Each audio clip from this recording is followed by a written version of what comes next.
অল্প দিনে দেখবেন এদেশের সব ওলামায়ে কেরাম এই স্টেজে চলে আসছে।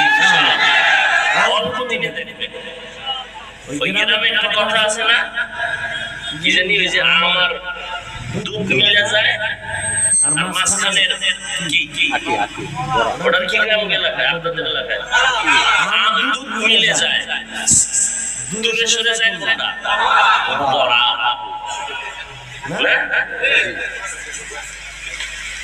ইনশাআল্লাহ ওলামায়ে কেরাম হয়ে যাবে ইনশাআল্লাহ। আমরা এই দ্বন্দ্ব করেন না, তওবা করেন, একেবারে তওবা করেন, নামাজ পড়েন এটা হিসাব করেন, রোজা রাখেন হিসাব করেন, আমরা মাইয়া বলা পর্দা করেনি, কয়দিন আর এই দ্বন্দ্বই বাহাদুরি, মরে গেলে তো সব শেষ। আমার ভক্ত যদি একটা মরে যায়, আমি এই তো তোর সংসারে গেছিলাম দেখি